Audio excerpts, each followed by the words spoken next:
जय हिंद दोस्तों, एक बार फिर मैं आप सभी का आरजेड अनअकैडमी में स्वागत करता हूं। आज हम इस वीडियो में बात करने वाले हैं ऐसे प्रश्नों की जिसमें जब दो समयों का चक्रवृद्धि मिश्रधन दिया हुआ हो। तो इसमें दोस्तों दो तरह के बेसिकली क्वेश्चंस होते हैं। जैसे एक तरह के प्रश्न में होगा कि दो लगातार समयों का चक्रवृद्धि मिश्रधन दिया होगा, तो उस तरह के क्वेश्चंस में कैसे हम वार्षिक दर निकालेंगे वो इस वीडियो में देखेंगे। और दूसरे तरह का जो क्वेश्चन होता है उसमें जो समयों का अंतर होता है वह 2 वर्ष का होता है। जैसे यह कह सकता है कि 3 वर्ष में कोई धन चक्रवृद्धि ब्याज की दर से कुछ हो जाती है और 5 वर्ष में कुछ हो जाती है, तो यहाँ पे अंतर समयों का 2 वर्ष का है। तो इस तरह के क्वेश्चंस में कैसे दर निकालेंगे वो भी हम इस वीडियो में देखेंगे। तो आइए पहले टाइप के क्वेश्चंस को देखते हैं। तो इसमें हमारा पहला क्वेश्चन है वह है एक धनराशि वार्षिक चक्रवृद्धि ब्याज की दर से 2 वर्षों में 500 रुपया तथा 3 वर्षों में 540 रुपया हो जाती है, तो चक्रवृद्धि ब्याज की वार्षिक दर क्या होगी। तो आइए पहले समझते हैं। कह रहा है कि कोई धन जो है यहाँ पे है, पहले कॉन्सेप्ट समझ लेते हैं। मान लीजिए कोई धन है, कोई धन जो है 2 वर्षों में कितना हो जा रही है, 2 वर्षों में आपका हो जा रहा है 500 रुपये, 2 वर्षों में 500 रुपये, और 3 वर्षों में कितना हो जा रहा है, 3 वर्षों में आपका हो जा रहा है 540 रुपये। तो ध्यान से देखिए, यहाँ पे 2 वर्ष है, यहाँ पे 3 वर्ष है, तो देख रहे हैं इनमें अंतर कितना है, 1 वर्ष का। यानी कि देखा जाए तो 1 वर्ष में वो धन कहाँ से कहाँ हो गई है, 500 से 540, यानी कि 1 वर्ष। एक तरह से ऐसा समझ सकते हैं। तो इसमें डायरेक्ट दर निकालें 1 वर्ष के लिए, तो ध्यान से देखिएगा 1 वर्ष के लिए, तो इसका मतलब ये 500 से कितना हो गया है, 540 हो गया है। अब यही हमारा दर, यानी कि अब ऐसे समझेंगे कि 500 से 540 हुआ है, तो 500 से 540 में किसी दर से वृद्धि हुआ होगा तभी तो 540 हुआ है। तो इसका मतलब 500 से 540 कैसे हुआ होगा, तो इसका अनुपात ले लेंगे तो हम आसानी से, ये हो जाएगा 25, ये हो जाएगा 27, तो इसका मतलब हमारा 25 से 27 हुआ है, तो कितना परसेंट वृद्धि हुआ है, तो यही हमारा हो जाएगा 25 से 27, 2 की वृद्धि कहाँ से हुआ, 25 से गुणे आप 100 कर दीजिए, तो आंसर आ जाएगा 8%। 8% की दर से हमारा वृद्धि हुआ है। इसका इस हिसाब से हम ये कह सकते हैं कि जो वार्षिक दर है वो हमारा आ गया 8%।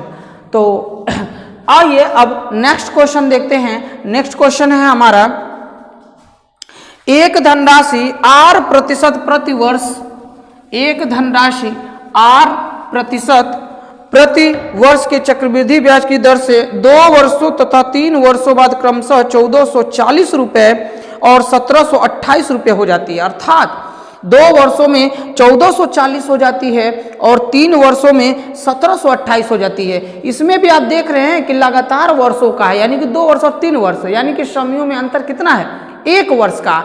तो इसका मतलब फिर हम डायरेक्ट इसमें जो चक्रवृद्धि ब्याज की दर होती है उसमें लिख सकते हैं 1440, यहाँ डायरेक्ट लिख लीजिए, और यहाँ पे लिख लीजिए आप 1728। अब इसमें काटी कुटा मचा दीजिए, छोटा कर दीजिए, तो ये हो जाएगा 4 तिहाई 12, 4 छक्के 24, ये हो जाएगा 0, 4 चौको 16, 4 तिहाई 12, 4 सत्ते हो जाएगा 28, 7 3 10 4 14 यानी कि हमारा 360 से कितना हो गया, ये 4 चौको 16, 4 तिहाई 12, और ये हो जाएगा 4 दूना 8 दोस्तों, 4 दूना 8 हो जाएगा। ठीक है, तो फिर ये 4 से कटेगा, 4 9 36, और ये 0, 4 1 में 4 0, 4 8 32। अब देखिए आप एक बार में 9 से कट जाएगा, 9 1 में 9, और 9 से काटेंगे 9 दूना 18, 10 से 12, इसको बोलेंगे 5 से 6, यानी कि 5 से 6, यानी कि 5 से 6 में कितना वृद्धि हुआ है, तो 5 से 6 में आप देख रहे हैं 1 की वृद्धि हुआ है। कहाँ से हुआ है, 5 से हुआ है, गुणे 100, ये आ जाएगा 20%। दोस्तों अगर आपको डायरेक्ट परसेंट वृद्धि निकालने नहीं आता है तो आप हमारे तुलना वाले परसेंट के वीडियो देख सकते हैं, जिससे कि आपको ये कॉन्सेप्ट क्लियर हो जाएगा, तब आप ये डायरेक्ट परसेंट वृद्धि निकाल लेंगे। यानी कि यही हो रहा है, चूंकि 1 वर्ष का तो डायरेक्ट अनुपात ले लिए, फिर हमने परसेंट वृद्धि निकाल लिया, तो हमारा आंसर आ गया दर जो है 20% वार्षिक।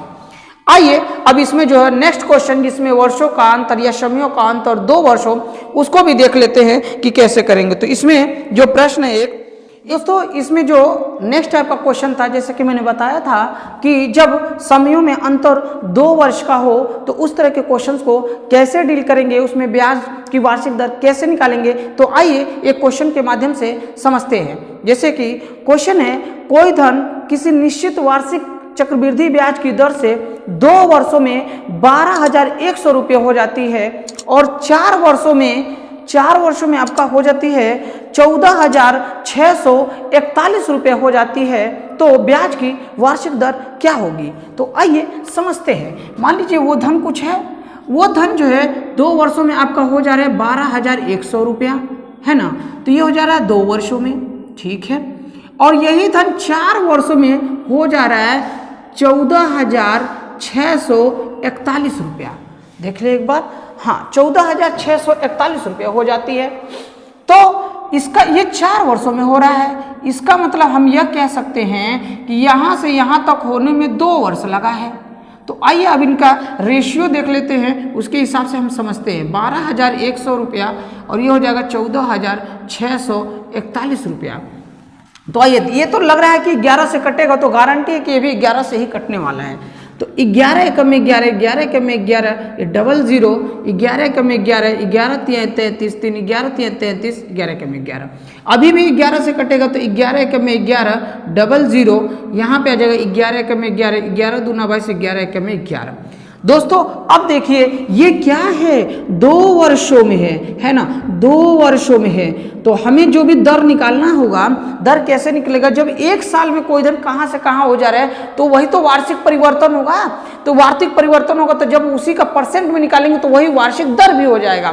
तो आइए इसको वार्षिक में करने के लिए क्या करते हैं कि इसको हम पावर में बदलते हैं। तो ये 10 की पावर 2 हो जा रहा है, 10 की पावर 2 में हो जा रहा है, ये भी हमारा 11 की पावर 2 में हो जा रहा है। तो देखिए यानी कि ये 2 वर्षों में है, तो 2 वर्षों में है ना। तो 1 वर्ष में क्या होगा, जो इसका बेस होगा वही हमारे 1 वर्ष का चेंजिंग आ जाएगा 10 से 11।